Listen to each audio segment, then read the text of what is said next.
Welcome. Good to see all of you tonight. I see some new faces, some old faces.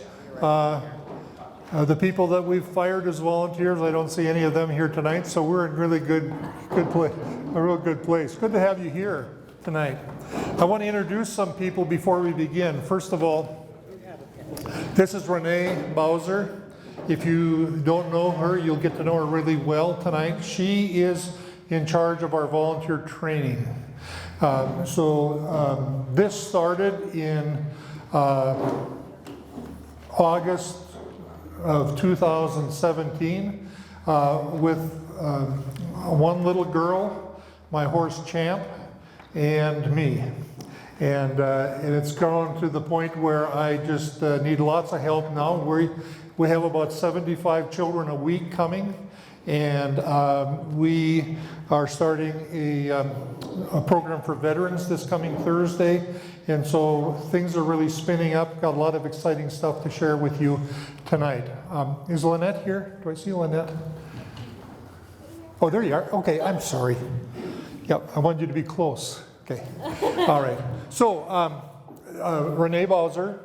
Dale Lundblade is the other guy. Stand up, Dale, so everybody can see your smiling face. This is getting so big that we have to be a little bit more organized in terms of our volunteers. And so it's really important if you're going to volunteer on a particular time for a particular amount of time to let Dale know. That's good. We're going to introduce some more people as we go along the way. This is Melissa Child. She's the one that's going to be working specifically with the veterans. She is trained to the hilt to work with veterans and horses, and so thanks, Melissa, for joining us. And you all know our horse guy, the heartthrob of Champ's heart. There's Daryl. All right. So, all right. I want to show you something. People are just kind of coming out of the woodwork to do things special for Champ's heart. This last week, I got a check for $1,500 from Maine for Champ's Heart, and it was anonymous. They didn't want anybody to know who was sending the money, so a company sent the money. Over the weekend, I got $500 out of Southern California. Today, I got another $200 for our veterans program, and so we're getting lots of support for this. You're going to get one of these before you go tonight. It's a bracelet. And I'm not going to hand them out right now because they are so beautiful. You're going to look at it and play with it for the next hour and a half. So you get it when you go. But it's a bracelet that everybody will get, every volunteer gets, and it's a Champ's Heart bracelet. There's a head of a horse inside the bracelet. And Vicki and Dale, would you guys stand up?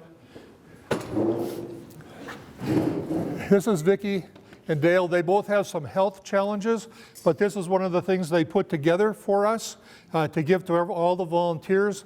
You all remember when we give away little horses to the children when they leave, they're coming from Vicki and Dale. So they can't be on site a lot. They can't be on site a lot. And so this is one of the ways that they show support. So thank you so much for that. Thank you. So we're gonna whip through some of this stuff here tonight, and I'm so glad that you're all here. This is great. Renee's going to start a sign-up going around, and if we have your name and phone number, it's a place for you to check everything, make sure it's correct. And she'll send that around. If you're not on that, would you please put yourself on the back page and fill that out for us? That'd be great. And then sign that you were here tonight. This is very important for a number of reasons. I promise every parent that comes, these children will be kept safe and everything we can do to make them smile. And you tell us what else they need. And so I am paying over $3,000 a year of donated money for my insurance, and it was very, very hard to get. And so this is a big night in terms of training you so we can all be on the same page. How many of you have horse experience? Oh yeah, okay. So if you've had horse experience, how many of you have owned a horse? Okay, so you all have your this is the way I do it with my horse sort of thing, right? We all have those opinions. Well, if you're going to be a volunteer at Champ's Heart, it's going to be the Champ's Heart way. So we're all consistent. I love you guys. I love my horses a little bit more. I really love all the kids. And so consistency with the horses is really important. And so if everybody does their own thing the way they've always wanted to do it, then it's difficult. So the training is really, really important. So our mission is empowering children with special needs for their future and ours. You can do it. Yeah. Our mission statement. Now you've got these sheets in front of you. They're yours to take home. You can write all over them, scribble all over them. If you didn't get one, there's some on the table back there. Raise your hand, Maggie will bring you one. Champ's Heart's mission is to offer healing horse encounters to children with special needs and their families who are facing the challenges of life and all these different and varied kinds of situations. The goal is to empower children with special needs for their future and ours. Our mission is accomplished when each child leaves his or her 50-minute session safely with a big smile. That's our goal. When they're going out and they're asking their mom, can we come back tomorrow? We've met our goal. We've reached the goal because they want to come back right away. So that's our mission. A brief history. When I was in cancer treatment for a good part of the year 2017 at Huntsman Cancer Institute in Salt Lake City, Emmy just walked in. Where did Emmy go? Emmy, you can put that down for now, but just stand up and take your cap off so everybody remembers who Emmy is. We know who Emmy is, okay. Emmy's mom called me. They're members of the church here. They called me and they said, we have a family from Ashton that's at Primary Children's Hospital, and they don't know you, you don't know them, but it would sure be nice if somebody from Idaho could make a connection. And if you're feeling okay between your treatments, would you go over to Primary and meet Emily and her family? This is Emily. She was at Primary the same time I was at Huntsman Cancer Institute. And we visited some, we went back and forth. I'll never forget Emily telling me, I said, I've got cancer and you've got cancer and I don't know why. And I will never forget her saying, but Larry, I'm so young. She was 18 years old with a very serious cancer. I finished my treatment in July of 2017, and I told Emily, when you're done, you're feeling better, I'm feeling better, I'm going to bring my horse Champ to Ashton. If it's in the summer, you're going to get a buggy ride. If it's in the winter, you're going to get a sleigh ride. And that's the last time we visited. And one of the things I've struggled with my cancer recovery is why did I survive my cancer and other people haven't?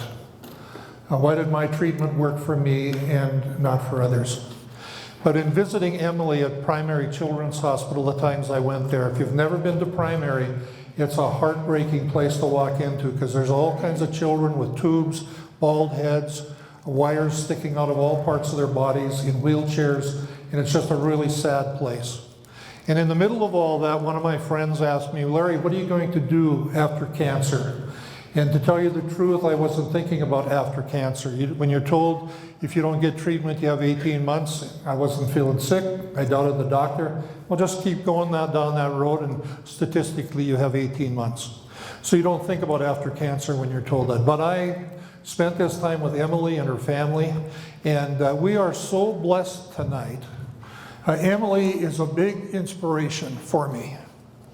I went home from Salt Lake City in the end of July. Emily passed away in December of that year.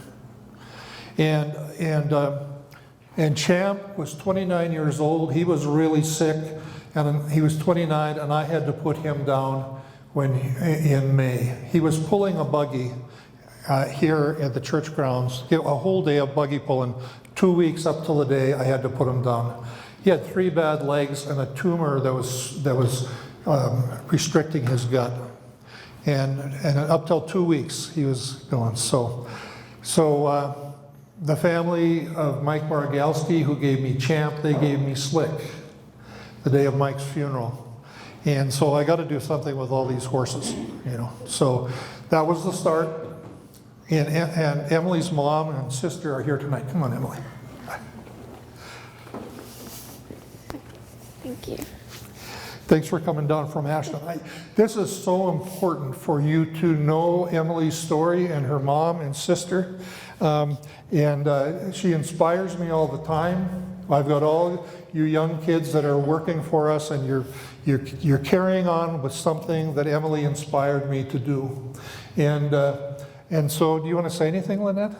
Oh, I'm just so grateful to Larry here and to all of you for what you do for these special children and people that have these wonderful horse encounters. My favorite part of the day is flipping through my Facebook and seeing the children and how happy everyone is. And I know that Emily is with all of you and with the children, because when I went to visit the arena, I remember feeling this overwhelming feeling that she was there, and it didn't leave the whole time I was there. So I'm very grateful to you for starting this, and I appreciate all of you so much. I never thought post-cancer retirement could be so much fun. So thank you, Lynette. You're not, just stay here now. So we've been wanting you to come, and I want to tell the story. I'm going to keep telling the story. And then John Nolan, who you know, came up with this wonderful idea. So John, would you come forward? Emmy, would you come forward? Yeah, like I need a microphone. I'll keep it away so it's not too loud. Emmy? Yeah. Emmy, can you come up? So in all of this, Larry and I were having one of our deep talks while we're standing there with everybody running around with horses and kids and whatnot.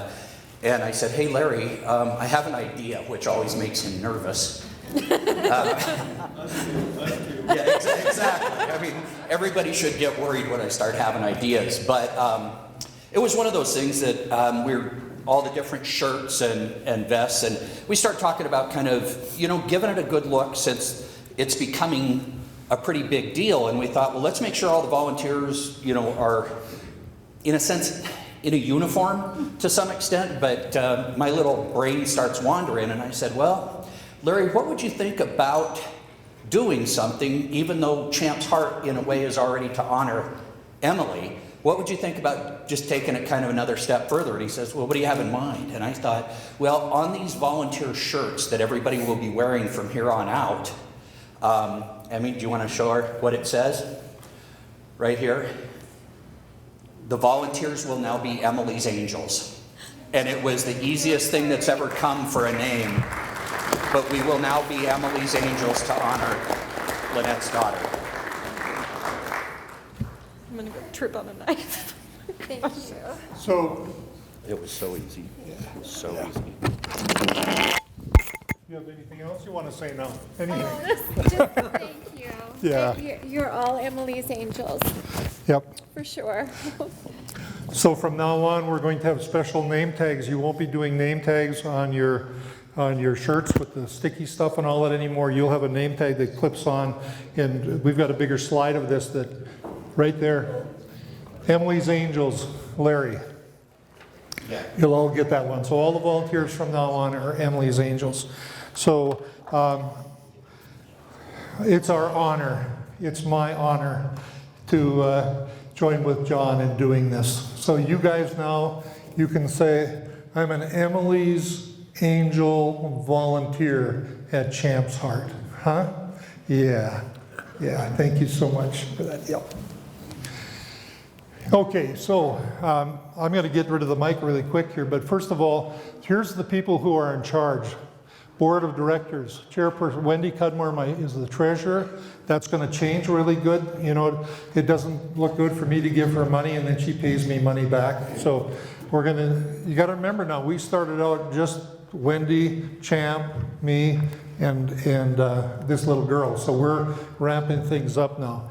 Dale Lundblade, who you met, he's the VP and the volunteer coordinator. Sally Griffel is our secretary. Sally, where are you? Would you stand up? Smile. Okay. Lindy Adams is working tonight. I don't think Lindy's here. And Renee Bowser, the volunteer trainer. Champ Warriors, the veterans are going to be called Champs Warriors. And that's going to be run by Melissa Childs. And the horse manager is Daryl Allred, and they'll both get to speak in a little bit here. I have been in 4 arenas and 3 pastures in 3 years. And about a month ago, we were invited to come to Bingham County, just outside of Shelley. We were just about ready to buy land up by Manan Buttes. It was going to cost us $300,000 for a cow pasture. And I was called by Bingham County, and they said, "Have you bought the land yet?" And I said, "No, but we've got a deal, and the guy's not going to go public with the land for sale till he knows whether or not we can come up with the money." Well, hold off for 48 hours. And I said, "Okay, but I can't string this guy along much longer. He wants to sell this land." And so I got called and said, "Can you be at the courthouse in Blackfoot in 48 hours?" And I said, "Okay." So we got to Blackfoot. Some of us went down. Dale went down. Is anybody else here that was there? Okay, anyway. Yeah, Melissa was there. Anyway, so after about 45 to 50 minutes, the county commissioners, and I mean all the top politicians from Bingham County were there. The sheriff was there. The undersheriff was there. Planning and zoning was there. The commissioners were there. Park and Rec director was there. Joan Winston from Historic Park was there with her husband Mike. And in about 45 to 50 minutes, the Bingham County commissioner said to me, "Larry, would you consider a 99-year free lease for property on county property?" And I said, "Well, 99 years, I don't think any of us have to worry much about that." So anyway, we are right now in the process of developing the borders that we're going to have. We are looking at raising close to $1 million to build a all-weather, all-year-round arena on the property there. I'm meeting with commissioners next week, and they're going to actually say, "This is your spot. You can do that." There's kind of like 3 different spots, but they're working to decide what spot that is. The horses will live there year-round, so I'm done trailering horses really early in the mornings and late at nights, before and after Champ's Heart, 3 times a week. So they will stay there. Daryl's going to live on site, and he's going to be security for us, for the horses, for the whole park. They are all excited about that because there's been no security there up to this point. I received notification in the mail yesterday from a Murdoch Foundation in Western Washington that Champ's Heart has received a $25,000 check to hire a professional capital campaign fund guy to work with us for a year to help us raise this $1 million. So we went through a whole lot of paperwork, and they validated, yes, we want to do this for you. Yes, we want you to do this in Eastern Idaho. Yes, we're behind you. Here's 25 grand. Go and hire this guy who'll work for you for a year to help you raise that money. John Nolan is one of the people involved with all that. Is Ron here? Ron Warnicki? No. And Dale Lundblade. Those 3 guys are working on all of that. So we are now going to be forever and ever, for the rest of your life, at Shelley. And here's the address: 587 East, 1250 North, Shelley, Idaho. If you can find your way down West Yellowstone to the last stoplight in Shelley, going south, you turn right there. There's a gas station. Brolin's is right behind it. You turn like you're going to go to the Interstate 15. And you go down, you go past the high school on the left. Corey, you help me if I goof this up, okay? You go past the high school on the left, and you go down past some houses along the river, and there's a turn in. There are actually 2 turn-ins to Shelley Park. Yeah, but if you get to the bridge crossing Snake River, you've gone too far. So turn left before you get to the river. Okay. 600 east. 600 east, yep, 600 east is the green sign. And so, but you go around the back there and you're gonna see just a wonderful world that's already been developed in this historic park. It's gonna be a playground for children. Children will come and families will come before Champs Heart, spend time there, be on Champs Heart for their 50 minutes and go back to all the other stuff there is to do. I don't wanna take time to talk to you about all that, but it is a prince of a place. And we are so blessed. We're going to be able to do sleigh rides and buggy rides right along the Snake River with nothing between us and the Snake River except willow trees.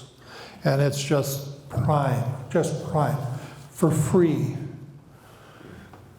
Saved us $300,000.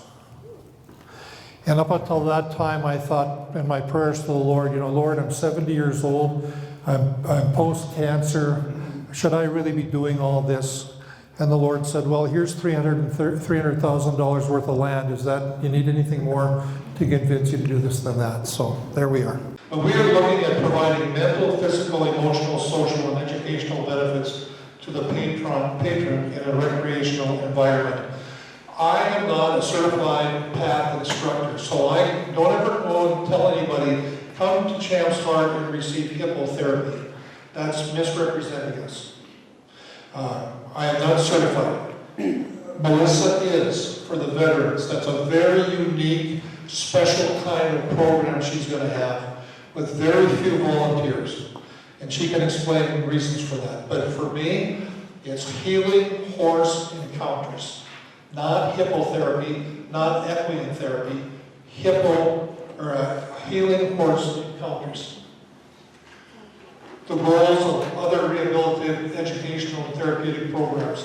It is an appropriate activity for the wide variety of disabling conditions, allowing patrons to learn how to groom, ride, drive, and make the horse a painting canvas. How many of you have painted on a horse at Champs Heart yet?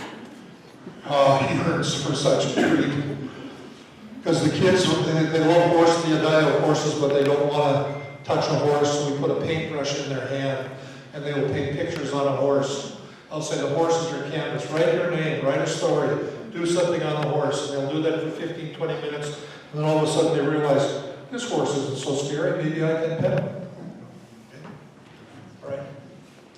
The movement of a horse while walking requires a person's upper body to respond as if the person was doing the walking. You see Noah? Some of you see Noah. Noah lost his legs when he was a month old.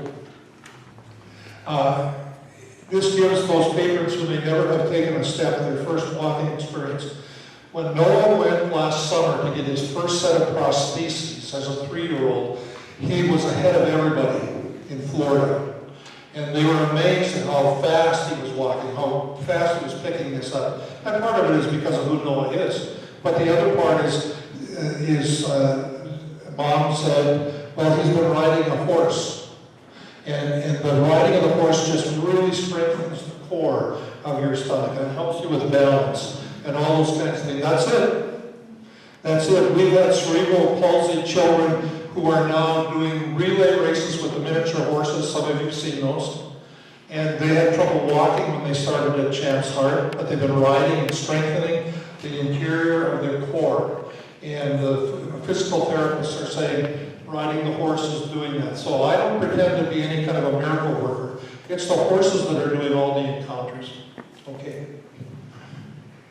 It improves muscle coordination, flexibility, strength, self-esteem, task completion skills, patience, attention span, and more in a safe and fun environment. Learning in a non-classroom setting with a variety of verbal, written, and physical inputs while getting immediate feedback. And having endless opportunities to succeed and to dream big. Some of you know Rosie. Not quite 2 years ago, she lost both of her hands and her legs in a car accident, as a result of a car accident. She's probably going to ride slick now at the War Bonnet Rodeo in August. Maggie and Daryl and some worked on some special reins. We put the reins over the stumps of her arms and Slick goes everywhere she wants them to go. You know the barrel game? Noah's playing the ball game where he matches a barrel with the color of the ball. Can you get it in there, Noah? Can you get it in there? Yay! Noah, all right. Good job. The independent cell. You see Rosie's with her no hands, no legs riding the independent cell. Okay, there you go. Say hi to all your fans.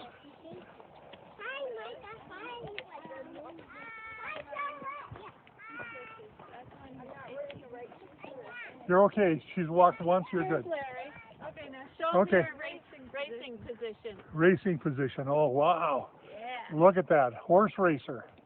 Wow. Pretty cool, Mike, huh? That was a gift from United Way for almost $6,000, that saddle. Started in Australia, went to California for more modification, ended up in Michigan, and they sent the parts to me. For a child with any kind of special need, from cancer to autism to cerebral palsy, domestic abuse, depression, suicide, diabetes, amputations, seeing impaired, hearing impaired, being paralyzed, there's a 15-minute healing horse encounter available free of charge to the child and their family. Leading a horse, brushing a horse, sitting on a horse, painting on a horse, riding a horse, riding in a buggy are all choices that the child and parents make for this time. We have full-size horses. We are using 6 of them now. No, 5 of the big horses and 3 miniature horses to provide the best experience for the child. Our commitment is to keep the child safe while Champs Park heartfully bringing more smiles to faces. Appointments can be once a week, once every other week, or once a month. All the 3 miniature horses pull buggies and sleighs. Cashmere and Slick pull buggies and sleighs. And so there's all kinds of opportunities. It's for the family. When a child with special needs qualifies for the 50-minute healing horse encounter, the whole family is invited to join in the experience with some horse encounters of their own, all free of charge, though any donations are thankfully received. When you are helping volunteer with a child on a horse, don't be upset if I say to you, would you step aside, I want Dad to walk there, or I want Mom to walk there. You guys we are all in this to help the family. So if a dad wants to walk alongside and be a sidewalker, great. I want dad and child, dad and daughter to have the most positive experience together that they can. Our program also accommodates groups for healing horse encounters. We've had seeing impaired groups attend, as well as children's grief groups, diabetic groups. We've also hosted church groups. We are also looking at having a young people's group come out 1 day a week from the Domestic Violence Center. So these are teenagers that have been abused. They want to get in on this. We also have another organization for Down syndrome group in Idaho Falls that wants a piece of this. So, do you want to talk about the veterans, Melissa?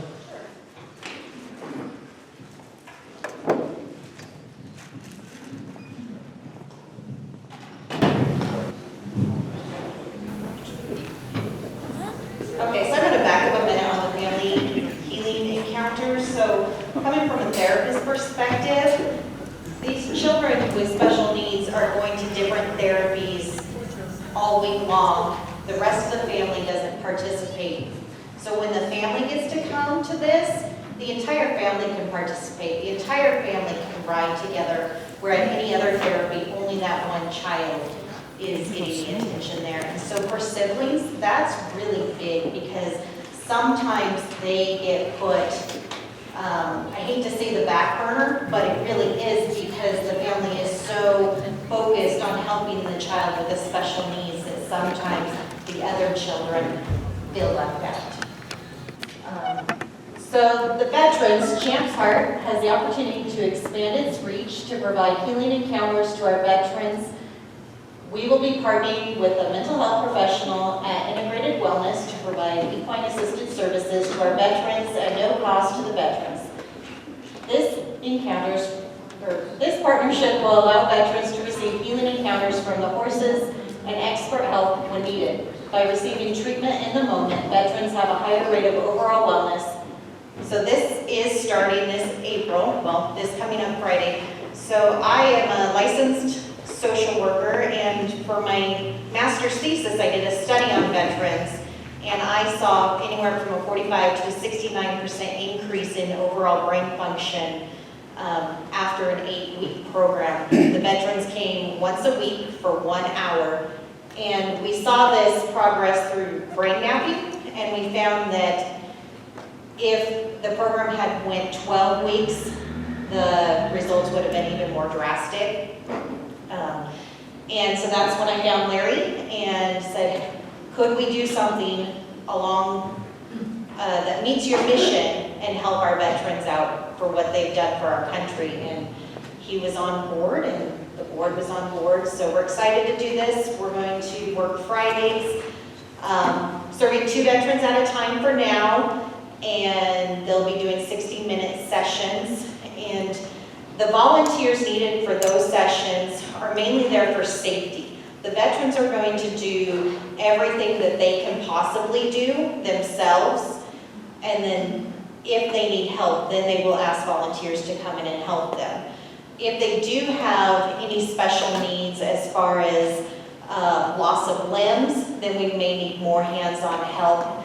At this time, I haven't had anyone interested, but as the program gets started, I know that we're going to have more veterans coming in, and we'll need more hands-on help there. I've already talked about the insurance. You are insured. I am insured. But my horses aren't insured. So I gotta keep them off the highways, so we're gonna build a good fence. One more thing on insurance. Yes, And I don't know, Renee may say this later, but I don't remember. So I've been doing this since 2009, working in this industry.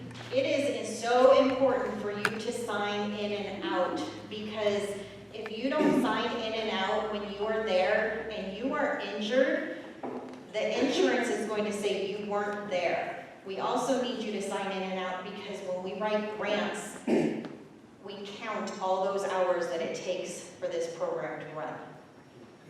very good. Yep. So one of the things with the veterans that really helped us with the issue in Bingham County was the veteran piece. We were going to do this regardless of what we did at Shelley, but we were going to start working with the veterans. And that was a big encouragement for them to join in the project of what we were already doing. So the arena at this particular point in time is going to be named Champ's Heart Veteran Memorial Arena. And that might change, but that's long enough, I think. You know. So I want to introduce AJ. AJ, stand up, please. Yeah, please just stand up. And turn and take a bow. Okay, you can sit down, AJ. I'm not going to give you the microphone. So, AJ has been working almost day and night for a month planning our arena. And it is ready to go to an architect to get the stamp. And this is going to be a prime all-weather arena like Eastern Idaho hasn't seen. And this guy's got so much experience with this, and he's loving this. He's going to be at the Bingham County Commissioner meeting, planning and zoning meetings. And thank you, AJ, publicly for doing this. We just love you so much. And I've been looking at a blank sheet of paper today if it wasn't for AJ. So you see here in the event of emergencies, it's going to be a race. Rescue, alarm, contain, evacuate. Only staff members and volunteer coaches are authorized to rescue animals in the event of a fire. Special procedures, and Renee will talk about that. Special procedures have been developed to ensure fire evacuation at the barn. So that's upcoming, and we'll be training you about that, but we don't want 40 people trying to get slick out of the barn, all right? Especially if there's more than one door. Champ's Heart Code of Conduct. You'll be asked to agree to adhere to the following standards of conduct while participating in Champ's Heart activities. Participants equal patrons, volunteers, also staff and family members. I will treat all participants with respect. I'll be responsible for myself and my actions. I will uphold all Champs Heart rules and regulations. I'll promote the harmony and well-being of all participants in part by prohibiting discrimination or harassment of any kind. I will regard the safety of all participants as the most important factor. Consider information regarding Champs Heart participants as confidential. Give many put-ups and no put-downs. Sign in and sign out every time I participate in Champs Heart activities.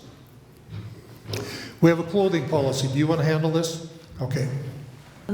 Clothing policy. You want to wear comfortable layers. The weather here, you know, can change all the time. So shirts must cover the midriff. If wearing a tank top, it must cover all undergarments. No muscle shirts. Recommended having gloves and rain gear handy. I've never seen a problem with the way people have come and dressed, so I appreciate that. But just be aware of it. Dress in layers is easy to remove, Yes. but not add if you don't have it. Yes, yes. Name tags. So you'll be coming, there will be inside the barn, there will be a board by the tack room that will have everybody's name tag there, first names only.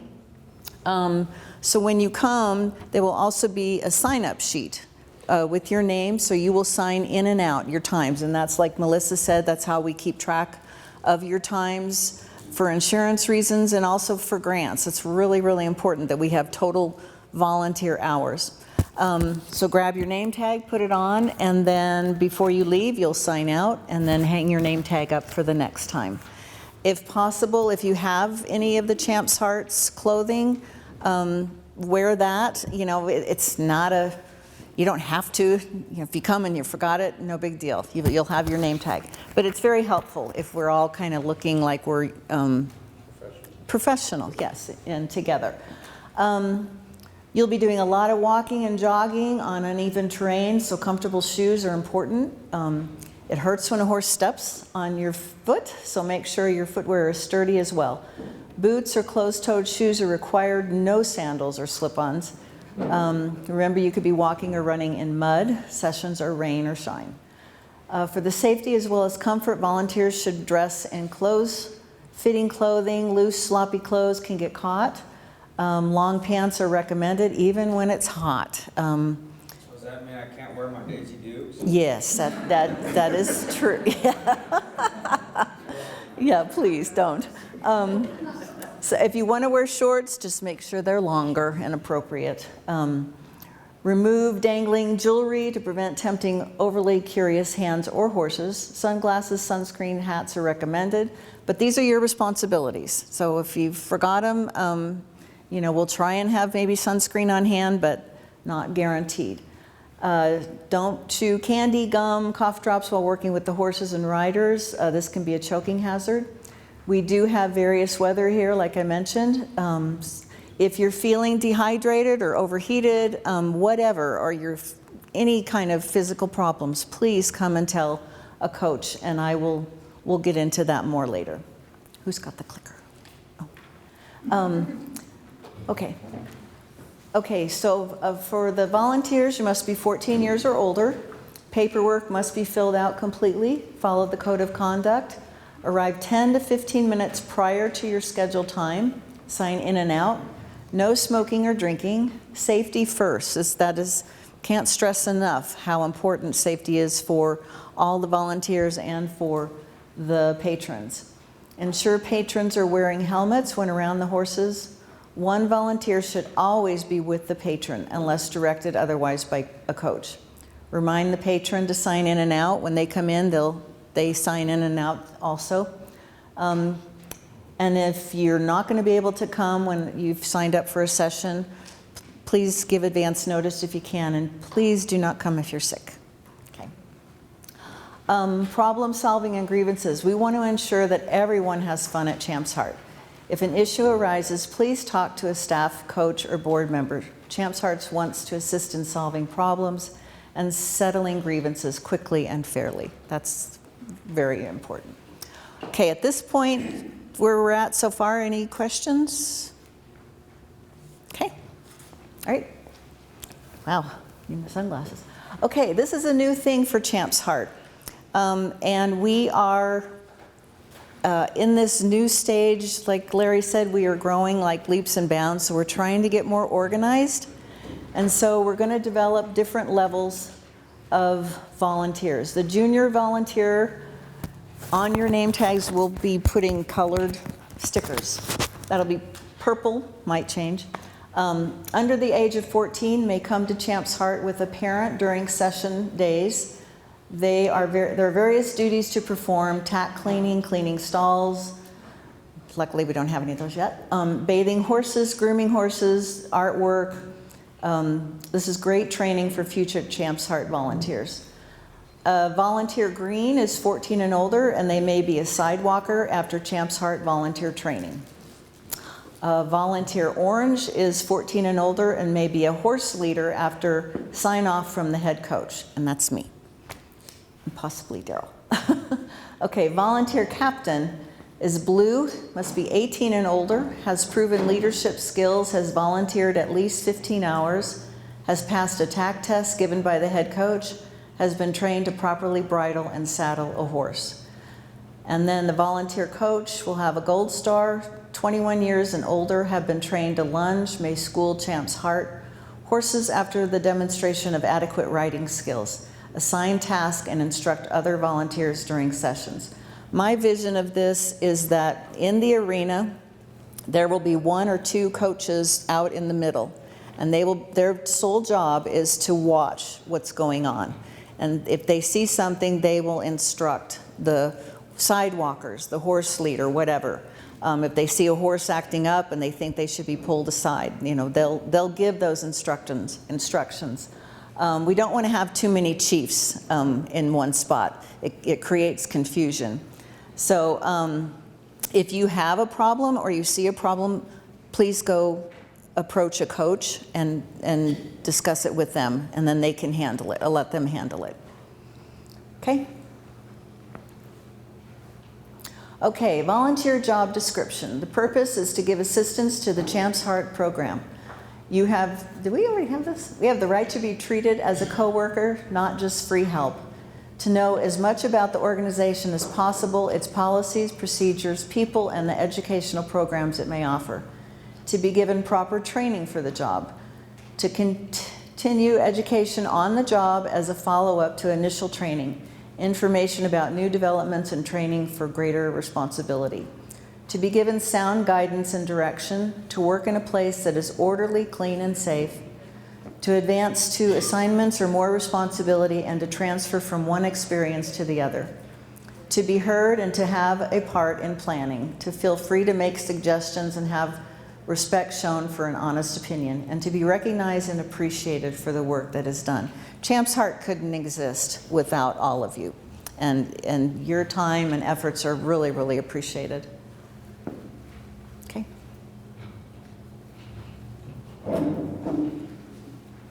Okay, responsibilities. To participate in training sessions associated with the program's mission, to undertake various duties as requested by program personnel, develop an understanding and acceptance of patrons, participate in horse shows or other events as needed to promote the program, and with our new home, we'll be having some of these.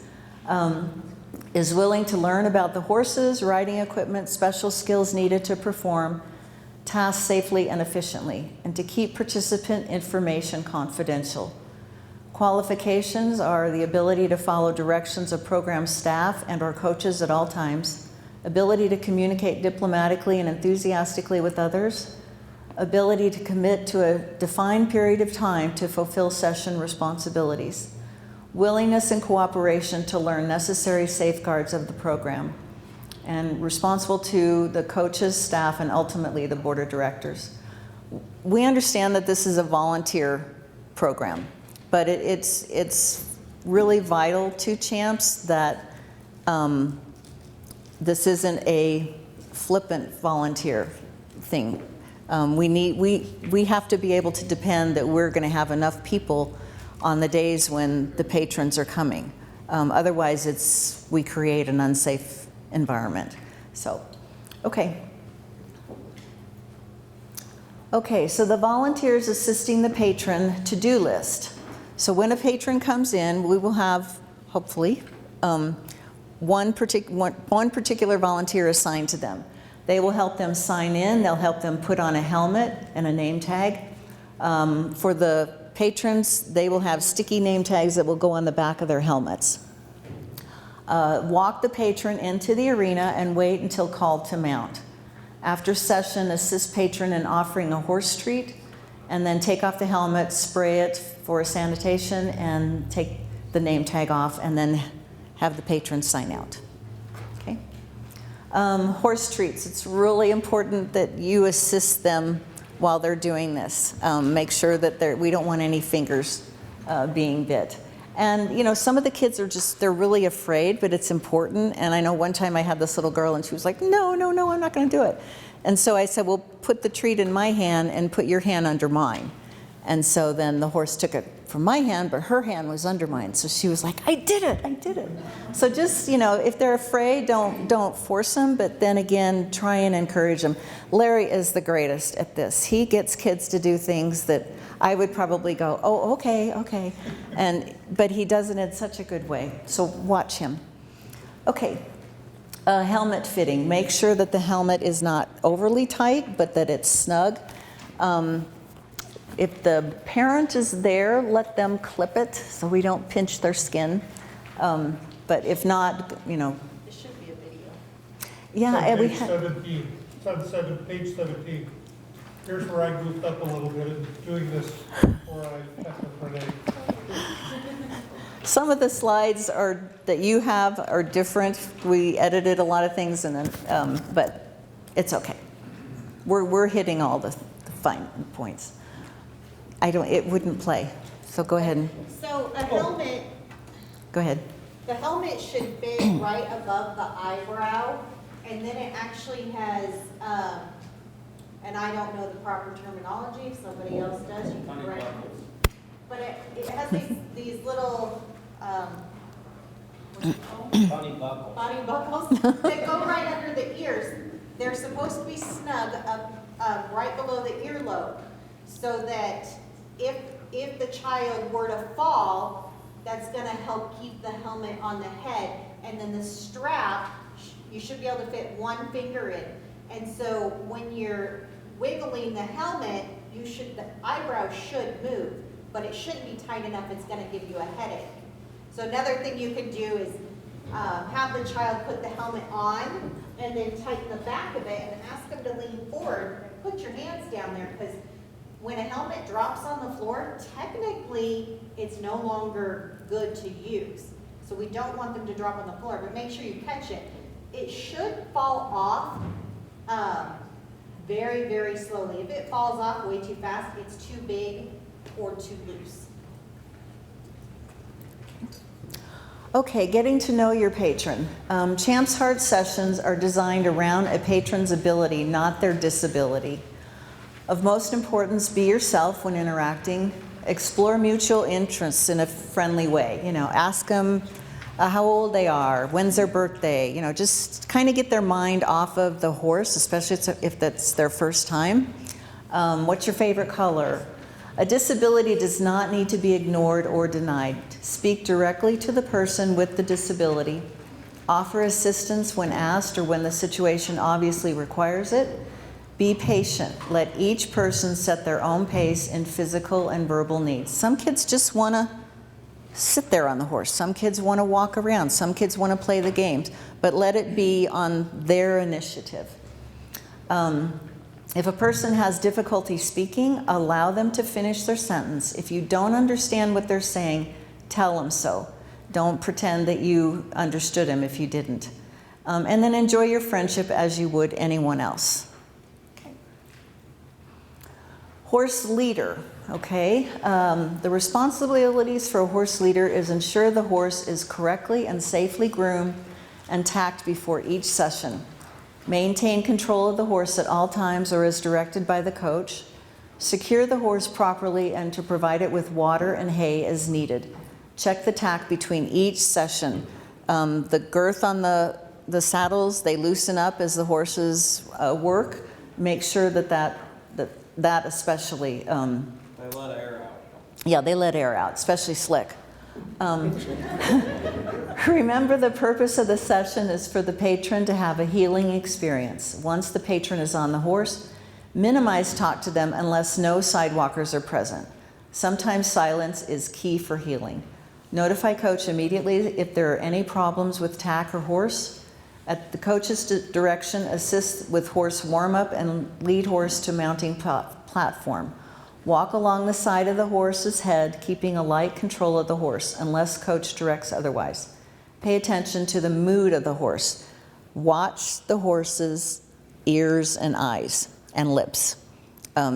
They will indicate to you if they're not happy, but that's your job to focus on the horse, not the patron. At the mounting platform, stand just to the side of the horse's head, away from the platform. Hold the horse steady while the patron mounts. Lead the horse straight out of the platform. Pause for mounted safety check, then lead into the arena. Remember to wait for patron to cue the horse first, if they're capable. Okay.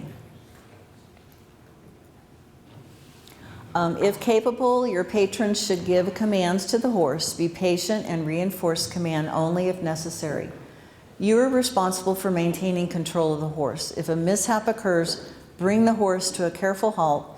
Keep the horse calm while others take care of the patron. If an emergency dismount is necessary, once the patron is clear of the horse, lead the horse to a safe distance away. Stand at the head of the horse whenever at a prolonged halt, in the halt position. When leading, the leader walks or jogs alongside the horse's head, holding the lead rope loosely in the inside hand.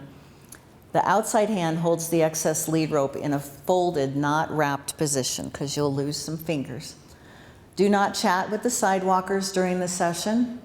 At the end of the session, wait for the coach to dismount the patron. Hold the horse while the sidewalker assists the patron in offering the horse a treat, and then see the coach for further directions. Can I do a quick Yeah. demo? Mm-hmm. Daryl, can you be my horse? More like donkey. So I need you to stand up here. So Renee, you're gonna be my client, and Renee is laying on the ground, okay? Not getting on all fours. Okay, no, you don't. So I'm Daryl's leader, and when Renee has fallen off for some reason, and my natural reaction is to take him this way. What did I just do? Anyone know? What did I do? Basically turn him so that he's facing away from Renee, and if he goes to kick out, he might hit her.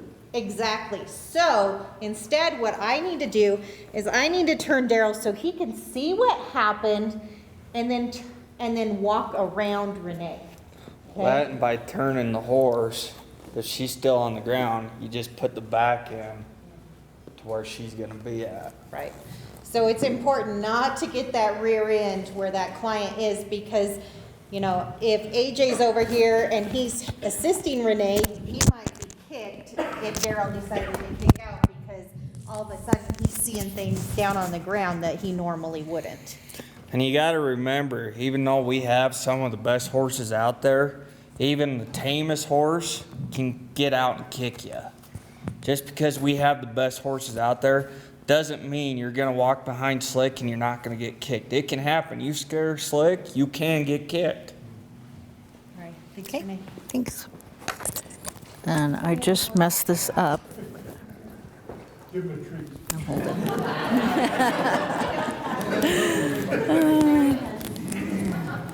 Okay, sidewalkers. Ensure the safety and stability of patron before, during, and after session. To walk and jog beside patron, providing physical support as necessary. All the patrons will be wearing a safety belt. And we've gone back and forth with safety belts as how we put them on. They need to be snug. Not tight, but they need to be snug so that they're not flipping around. They will put them on when we put them on the horse. Before they get on the horse, we will put them on. The safety belt does not come off until they are safely on the ground. Because if they start falling as they're coming off the horse, you've got to be able to have something to grab onto, and we don't want to grab onto their limbs. Reinforce coach's directions. Do not engage in conversations with the other sidewalker. Know how to respond to a possible patron emergency, medical or activity related. In regards to talking with the other sidewalkers, it's really tempting to start having a conversation with the other sidewalker and forgetting about the patron. Our entire focus needs to be on that patron. Maybe they don't want to talk. That's okay. But do not be holding a conversation with, that's not your time to hold a conversation. It also, You want me to do my activity? sure. So, and I apologize, I don't know a lot of you. So, on the end, do you have a cell phone? No? Do you? Yes. Can you find a loud country music song? Okay?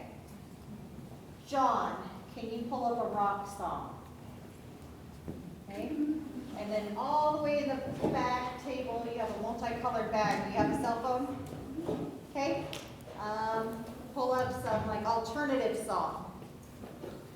And then Zach, right? Do you have your phone on you? No? Does somebody at your table? No?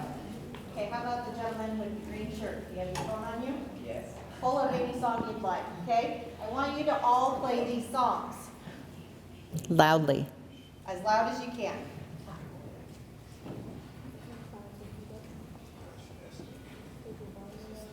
Okay.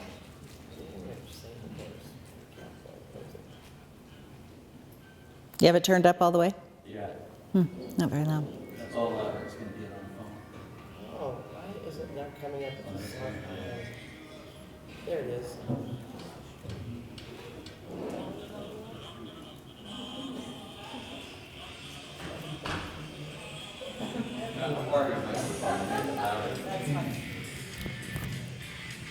Hey, so Daryl, can you go over where Larry is? And I want you to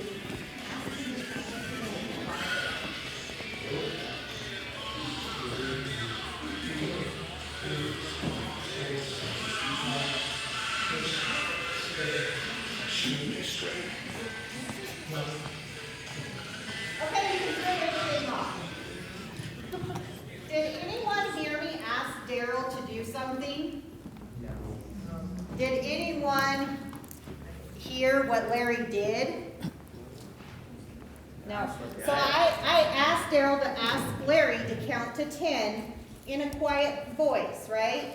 So this is what happens when your rider is up on the horse and you have your leader talking, your sidewalker over here, and your sidewalker over here.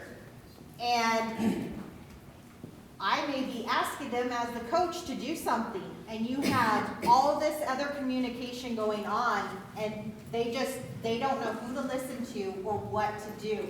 So I did this exercise so that you could see how confusing it is. You're all probably like, what is she trying to do? What point is she trying to make? And that was it, is that you're not sure what to do. So that's why it's so important not to talk to each other. Yes?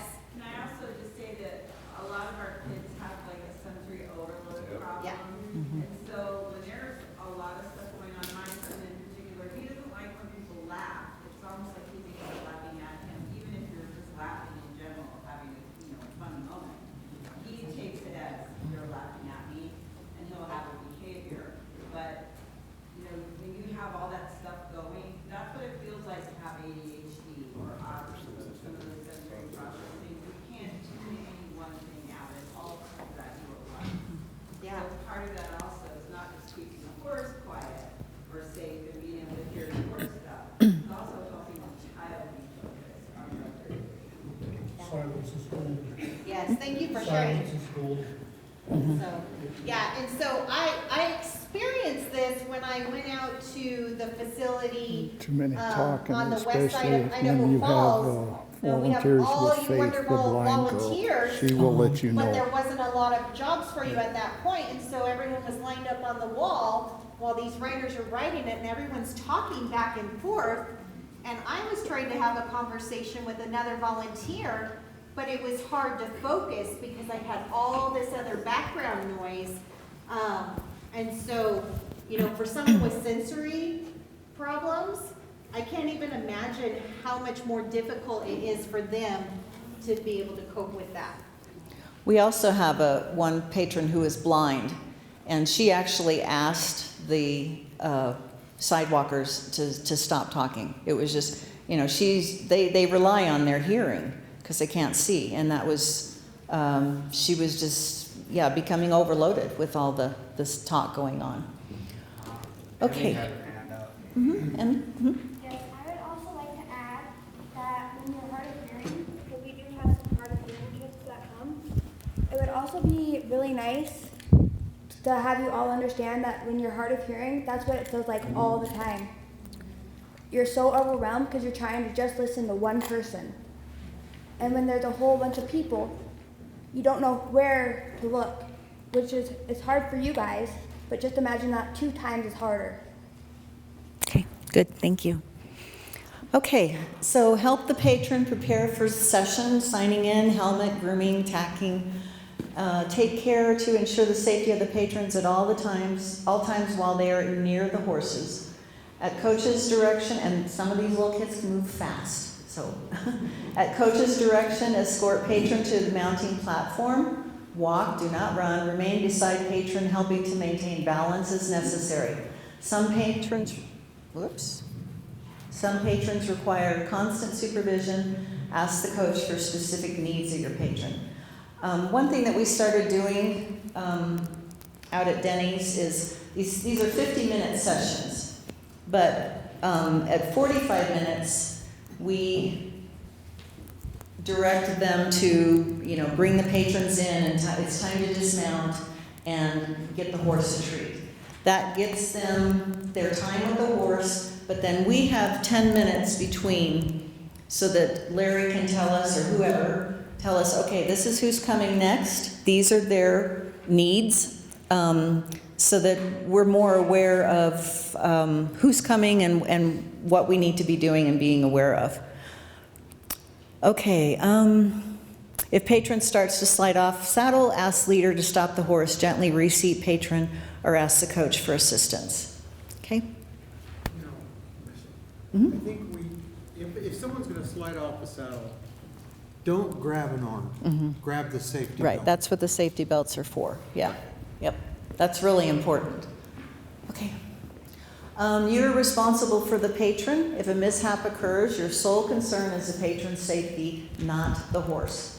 If a serious medical emergency, seizure, blackout occurs with your patron, direct leader to stop horse immediately and notify coach. And so I won't forget, I have a sign-up sheet. We have the opportunity to, for 2 first aid CPR classes given by, pretty sure it's Mountain View. There's 10 slots per session. There'll be a Monday, the 19th and the 26th from 9 a.m. to 1 p.m. It's basically free, which if you've ever taken those can be expensive classes. We would like to have some of our volunteers take this so that we have this capability. So they can sign up afterwards? Yes, afterwards. I have a sign-up sheet here. First come, first serve. Can I say something else? Sorry. So I have, in the 10 plus years I've been doing this, I've had a few clients that do have seizure disorders and do have grand mal seizures while they're on the horse. The first time that happens, it is a bit scary, but the thing people think is, let's get the rider off the horse. We don't want them to get off the horse, because while they're seizing and you're taking them off the horse, that's when they could cause harm to themselves or you. So what generally will happen is help them lean forward, and they'll essentially start hugging the horse, get their feet out of the stirrups. You're generally going to have to unhook the reins, because if they have a hold of those reins, you're not going to let them go. And once the seizure stops, then ask her, how are you feeling?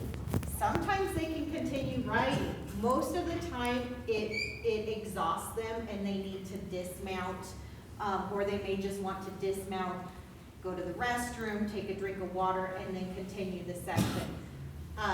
But also, as volunteers, know that some clients may have these disorders. If you're not comfortable, you need to let Renee know that you're not comfortable working with someone like that, so that she doesn't her or they'll assign you to a client that has those disorders. We also need to place the horse accordingly to those disorders. Don't go putting somebody that could have that on cashmere. Well, and yeah, and that's the coach's job to do that. So today, Teton Cancer Center committed to providing an AED, and they are also open to helping with first aid, counseling, or training. Oh, good, good. Yeah, and you have to be certified to use these AEDs. You know, not just anybody can go grab them, so that's important. So they will train, they'll provide training. Great, thank you. Okay, I think we've gone over that third bullet. At the end of the session, help the patron dismount and escort them out of the arena. Help patron with horse treats. It's a good chance to help reinforce the sessions of the day. You know, ask them what they learned. Ask them what was their favorite part. Okay. Questions so far? Okay. All right. Okay, this is Daryl's expertise part. I'm going to read it, and he will pipe in when he feels necessary. Okay, basic rules for safety. I keep forgetting this, Jay. I'm sorry. Working with Champ's Heart horses. Patrons must always wear a helmet when working on or around horses. Unless fully independent, patrons must wait for a volunteer to be with them before approaching the horse or entering the horse's stall or the arena. Never approach a horse directly from the rear. A horse cannot see back there, and it is more easily startled and may resort to a kick first, ask questions later approach. Always speak to the horse before approaching or touching him. Let the horse know you are not there to hurt him and wait for him to accept you. After he accepts your presence, keep a hand on his body as you walk around him and talk reassuringly to him. Never tie a horse using the reins and bridle. If you have to tie them, use a quick release knot or simply wrap the lead rope attached to his halter. These are things that if you're wanting to work with the horses, we will teach you, if you don't already know. And everybody ties differently. We will have a Champ's Heart way. We want to be consistent. Always lead from the left side, placing your right hand about 12 inches from the halter. When we were in the indoor arena at Dennings this winter, it's such a small arena that we didn't follow this rule, but we'll let you know when not to do that. Keep the excess lead rope in your left hand with the folded, never wrapped around your hand. Be careful not to let the rope drag on the ground to avoid tripping on it. Some horses may be led from the right side. Your coach will tell you if this is necessary. So on the whole, not wrapping it around your hand, for a lot of you that have been around horses a lot, if a horse bolts and that is wrapped around, I have seen it where it has literally, people have lost their hands from wrapping them. So just make sure you're always, and when you're folding them, make sure you're watching where your excess parts are, because if that gets hooked on any part of your body, that horse bolts, you're going with that horse and it's going to hurt. Okay, next slide. Can I ask a question? Uh-huh. It says all patrons must wear a helmet. When we have children and their mothers or their dads want to ride, the parents don't need to wear a helmet at that time. They have to sign off, though. There's a sign-off sheet. They have to sign a waiver.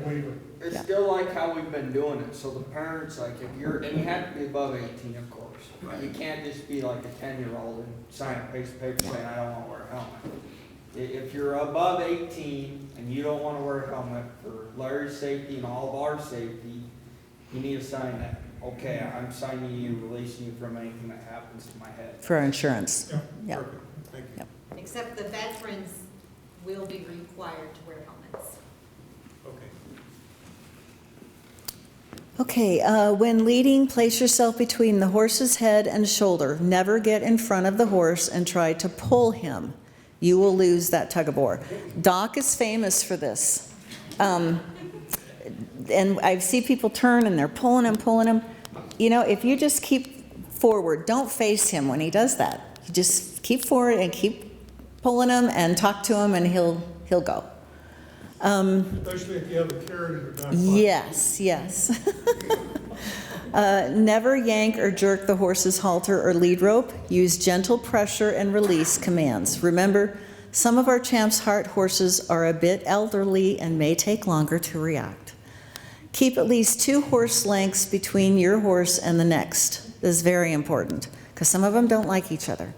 Sometimes it's hard to imagine 2 horse lengths, so I started having my riders imagine an elephant, because it's a lot easier to imagine an elephant in between you than 2 horses. Yeah.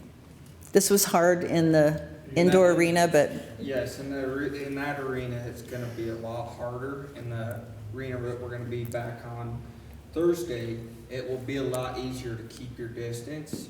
And with how big that arena is, I think you'll be able to keep more distance. So Exactly. more distance is better. right. To increase the distance, either slow down, stop, or make a short circle towards the inside of the arena and then get back on the rail. If the horses pull backwards, step back with him rather than pulling against him. He will usually be ready to go forward again, since you have acknowledged his need. Also look around. He may have seen something of concern that you had not noticed.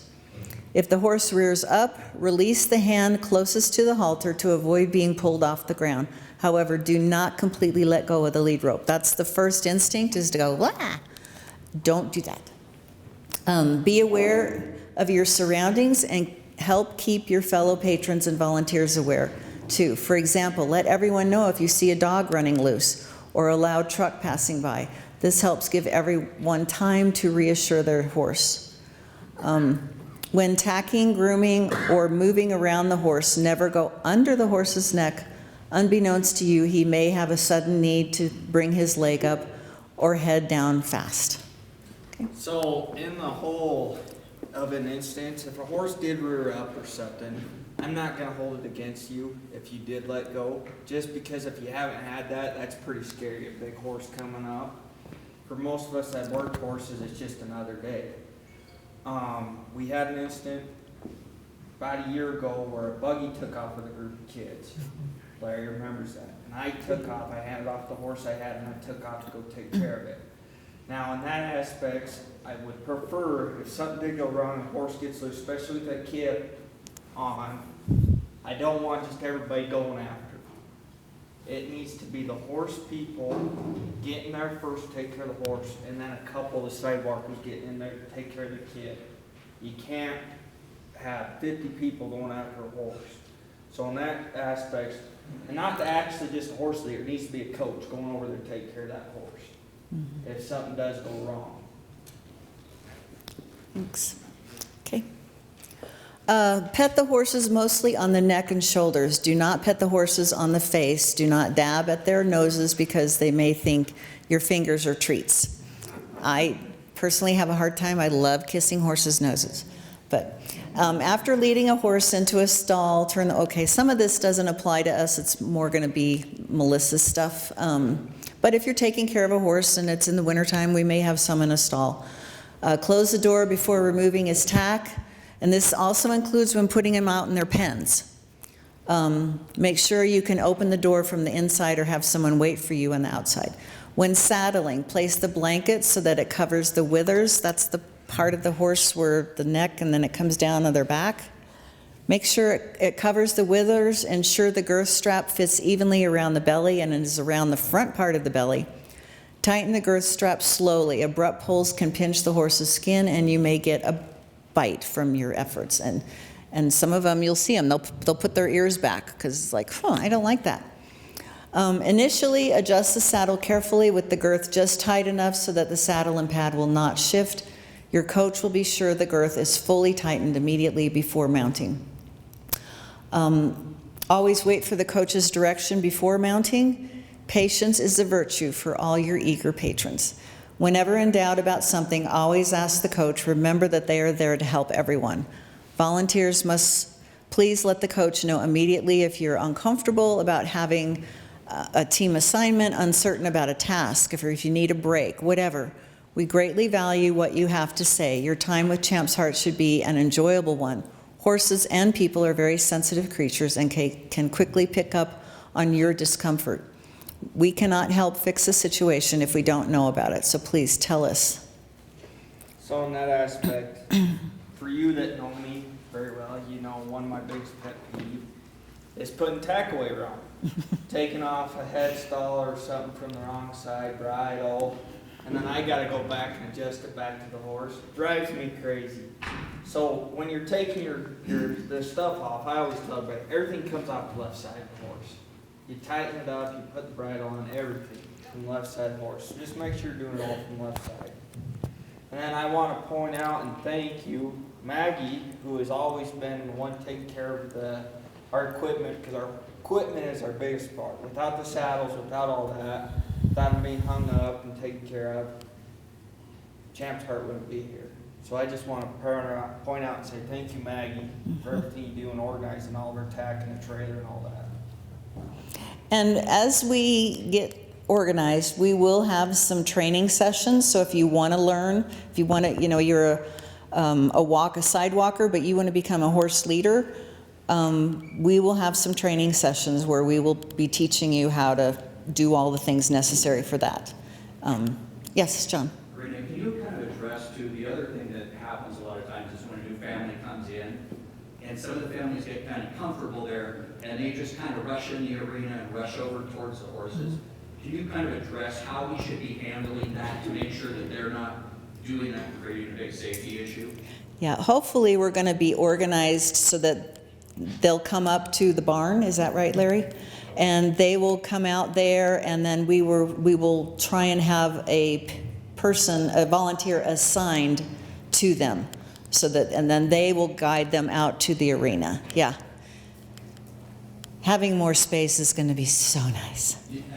So, okay, the rest of these slides, I'm just going to let you take them home. It's about the equipment, grooming equipment, horse senses, smell, all those kinds of things. And I don't think we need to go through that, especially it's getting pretty late.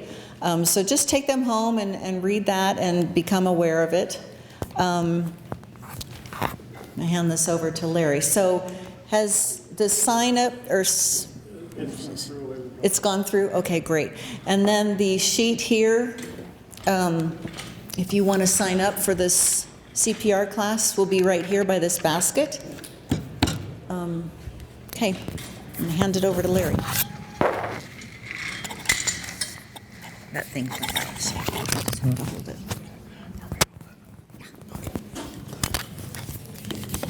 All right, so I was a pastor for 39 years. My daughter's the artist.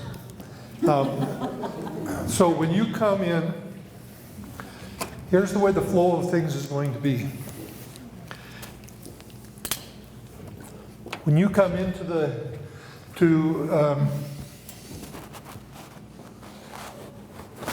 when you come in to where we're going to be, parents will bring they'll drive in this run. This is a gravel road. Here's trees. There's some stuff up here, but you'll come in this way, and you're going to stop. Here's the barn. Until we get our arena, this is going to be our tack room and our staging spot. So parents will bringing the children in, dropping them off with us here. Here's where the horses are going to be living this summer. And then parents can drive over here and park in the parking lot and walk back.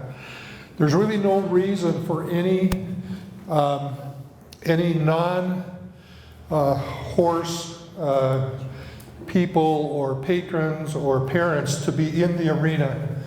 We have bleachers here for them to observe. All kinds of bleachers. We're going to have lawn chairs here along the side. We don't really need anybody but sidewalkers, horse people, and patrons in the big arena. And so there's going to be a lot for them to ways for them to see. And then when they're done, they'll go over here, get in their car, and then they go home. Going to try to keep that one-way flow of direction. Are you going to put up signs with arrows? There will be signs with arrows, yes. Yeah. So when you come, When you come on Thursday or Saturday, there's going to be a sign right here that's going to be Champs Heart pointing that way. You just drive down. I'd like all the volunteers to park over in the parking lot so we don't get this really congested with a lot of extra cars. So should they drive in and go see volunteers? Yeah, yes, the volunteers, if you want to just come in here on this road, and this is paved, you can just come here and park there and then walk over. Yep. The bathroom is in that parking lot. Yep, there is a bathroom in the parking lot. There'll eventually be bathrooms that are open right here. There's an RV park right here on the other side of the trees, and there are bathroom facilities there as well. They will be open. They're coded locked. Oh, they're coded locked. Yeah, I think they give the people. Oh, okay. We'll have to break the code. Okay. Any questions before I let you go? Any questions at all? Yes, Dale. Can I throw my 2 bits in? Absolutely. You got to stand up and talk. Too many. Perfect, thank you. Okay, as you all know, I'm Dale Lundblade, and I'm the one that's the volunteer coordinator. So I'm the one that sends out the texts, usually on Monday, to start scheduling everybody for Thursday and for Saturday. I do it in a group text, so I would like you to respond in a separate text, so not everybody gets the group text with the response. So what I try to do is work it so that I have an equal number of people in the morning and an equal number in the afternoon. And I know some of you may be assigned to a particular time or not, but you know, if you have flexibility in your schedule, you know, if I say, geez, I've got 10 people on Thursday morning, but I don't have anybody Thursday afternoon, you know, hopefully we can work it so that we can be flexible enough that I can keep an even number of volunteers throughout the whole day. And so, you know, please, when I send out the text and you take a look at it, I ask for, you know, what day works best for you, what time works best for you. If you could just let me know when you're going to come, so that way I really have a way of tracking it, and I put a schedule together as to who's going to be there in the morning, who's going to be there in the afternoon, so I can provide that to Larry. And if it turns out that if I have nobody on Thursday afternoon after 3 o'clock, then he may have to contact the families and say, geez, we just don't have any volunteers for that particular time. So we really don't want to do that. We have not had to do that, but please let me know in a separate text what day works best for you and what time works best for you. And then, again, I'll try to schedule it, but if you can be flexible, that would be really appreciated as well. And separate text is really important. Really important. When Merrill's trying to go to bed and his phone keeps going off. Oh, yeah, it just goes off day and night. That beauty rest, huh? Hey, beauty rests around here don't come that much, so I gotta take one to get it. Thank you. And I want to thank Dale for all the work he does. He does so much behind the scenes. And like I said at the beginning of this, you look at all that stuff up there. I'm thinking, wow. I started this with Champ and one little girl. And thank you guys so much for stepping forward and doing this. I want to invite you now, before you go, to remember that there's the first aid sign-up sheet for you. If you are new to volunteering at Champs Heart, I would like you to fill out one of these. There should be about 10 or 20 of them around somewhere if you've not volunteered before. If you've already filled these out, you don't need to. Has everybody gotten the board with volunteer training? Everybody's got that. Now, Vicki and Dale are going to give you your bracelets, so when we're done here, you have to go over there and say, thank you, Dale and Vicki, and they'll give you a bracelet. Okay. Anything else? Oh, okay. I'm Maggie or Richard, and most of the volunteers know me as Maggie. I've been volunteering with Larry since January 2 years ago. When we were in that arena, there was one other volunteer and I would see who ended up with the most steps or mileage for the day. There were days that we ended up with 10 and 11 miles in the arena. Okay. Literally, there was only a few of us volunteering at that time. So I'm very grateful to see the number of volunteers that we do have now, so that this old guy doesn't have to walk 12 miles on Thursday and 12 miles on Saturday. Oh, one other thing, if you are letting kids paint on the horses, don't let them concentrate the paint in one area. And at the end of the day, we volunteers have to wash the horses of the paint. Yeah, thank you. Maggie and I are both from North Dakota. We kind of started this together. So he's the older North Dakota than I'm the other. 3 months. 3 months. Okay. Anything else from the leaders? Anything we need to do? We've got everybody here. Been a great job. Anything more? Thanks, Lynette, for coming. Thank you, guys. I will say there are some shirts and hoodies over here. If you can afford to help Champs Heart, nobody's getting paid. All this stuff comes from volunteers. If you can help pay for a shirt, $5 for a shirt, a hoodie that doesn't have a zipper, $10, and a hoodie with a zipper is $15. If you can manage that, that is great. If you want to have on your shirt that you already have, if you want to have that, put Emily's Angels on it. See Emmy. Her dad's going to do this for us. If you get a shirt now, today, and none of them have it, we didn't want to go the cat out of the bag too soon, but we want everybody to have Emily's Angels on their shirt. Emmy's the one to contact, and I'll take care of the cost, okay? Champs Heart will cover the cost. Any other questions, anything? I'm so excited, this coming Thursday, we start at 9 o'clock for getting everything ready. 10 o'clock first patrons. Got a new family coming at 11. It's a mom with 5 kids, and they just can't wait. Okay, any questions? Yes? So is it going to be the new address? Yes, so this is the new, okay, this is the new address. Not at Denny's anymore. We're not going to be at Denny's anymore. If we,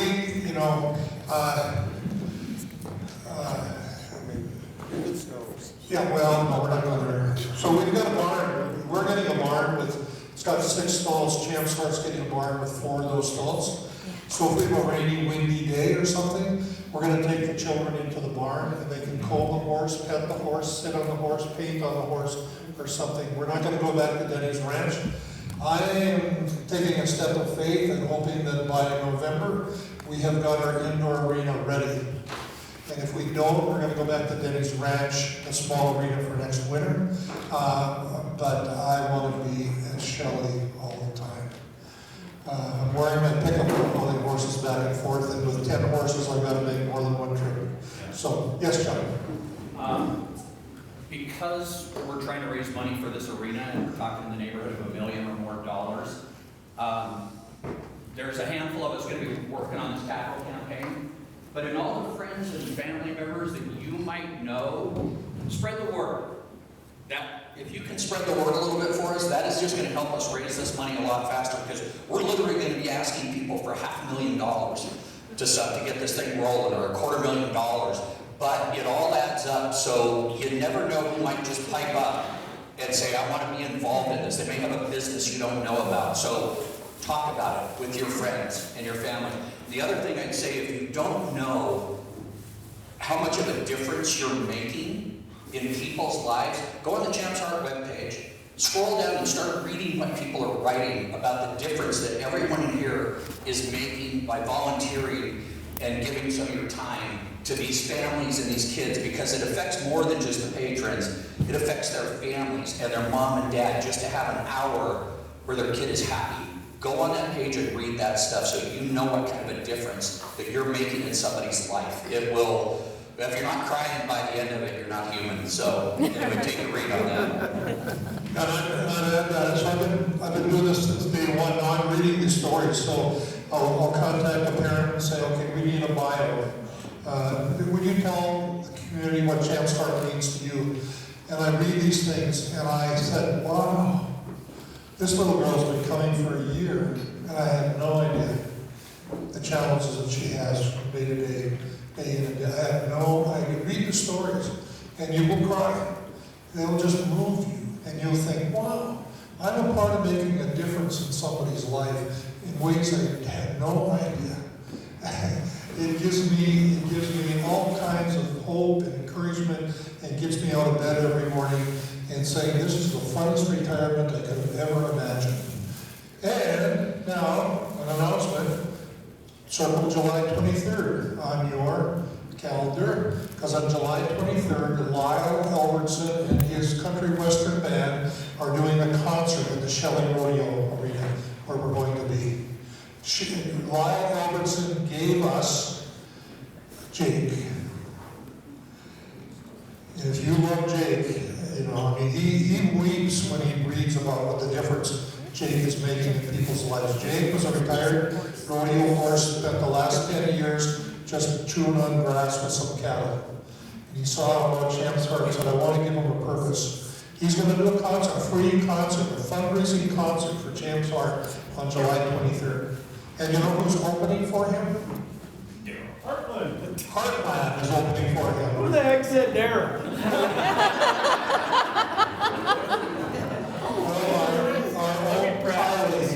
Our own Kylie. Everybody will she pay asked, extra. When I opened for him at the concert, and I said, once in a while, they did a gig last week at Fairwinds, and Kylie is walking on cloud nine. She gets to open for him on July 23rd at the Shelley site. So we got a lot of things going on. Plan on coming to the rodeo and seeing Rosie ride slick into the arena with that independent saddle. And Joe will lie on each side of us. We're going to also have a veteran riding alongside of us too. So, okay, are we good? Maggie? Good. Okay, Larry was talking about the impact of Champs Heart. The last time we had Champs Heart at the mini arena, I was talking to the mother of one of the clients. She said this year was the first time that she's had a birthday party with her friends. She's 12 years old. All of her other birthday parties were with family members. She's finally making friends on her own. And her mom contributes it directly to Champs Heart. Well, he's coming better now. If you ordered a hoodie or a shirt, go over there and get them from the gals. If you didn't order one, there's some extras there, one might fit. You're welcome to take it. Go ahead, Jeremy. I'll tell you what, I'll sing in that concert as long as you're singing right next to me. Nobody wants that. Nobody wants that. I'm not one to, I don't want this dang thing. I'm not one to be very emotional, and you guys know that. I've always been raised, hey, you gotta be tough as nails. You know, you get hit in the face, you keep going. I want you guys to know I see the difference each and every one of you make in these kids' lives. And I see the difference you guys make in my life too. And I want you guys to know, each and every one of you, I love you all. I love the difference we're making, and I want to keep seeing it going. I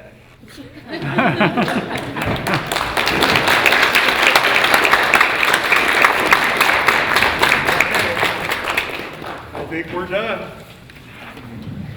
I think we're done. Thank you for coming tonight.